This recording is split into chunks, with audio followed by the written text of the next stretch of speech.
Rwanda. Halo. Ndakumva. Wiriwe. Wiriwe neza. Urimo uravugana na Nzabazengereza, ndi umukozi wa MTN. Bari baduhamagaye batubwira ko hari umukiriya uyobeje amafaranga kuri nomero yawe. Hari ayo waba wabonye? Ndi kumva na message. Ni 140. We hari ayo wari ufiteho? Njyewe Eh. nanjye nari nyafiteho. None mukiriya, wadufasha amafaranga kuyasubiza cyangwa duhagarike konti yawe muzaze ku cyicaro?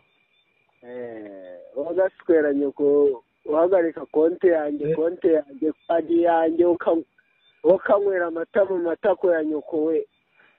Muzamo mutuburira abantu ngo iki gashino ka nyoko?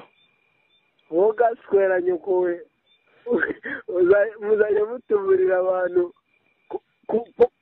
ngo muri murangiza muvuga ngo mwoheje amafaranga. Nyagukubitwa misire mu kibuno ko numva uvuga udidimanga, nyakugaburirwa imishino ya nyoko, uri kuvuga ngo iki?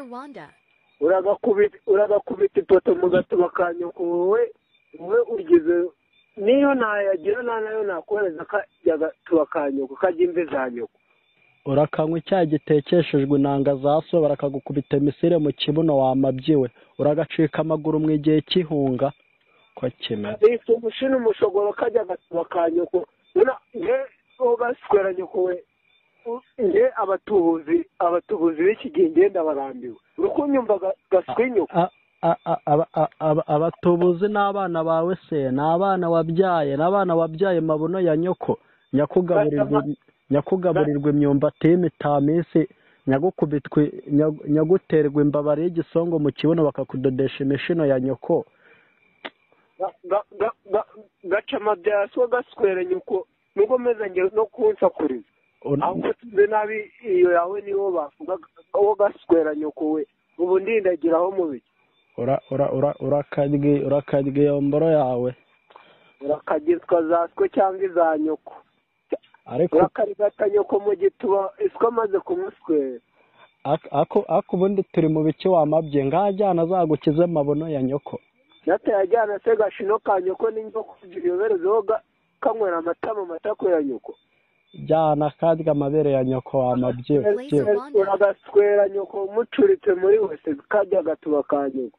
Aho urakamuswerere mu nyanja, urakamuswerere mu kibindi wamabyiwe. urakamuswerera muri gereza. Sawa. Blazer Rwanda.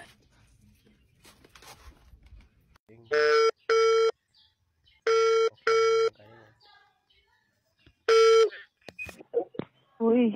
Bite? Ni sawa. Amakoro. Neza. Urimo neza? Blazer Rwanda.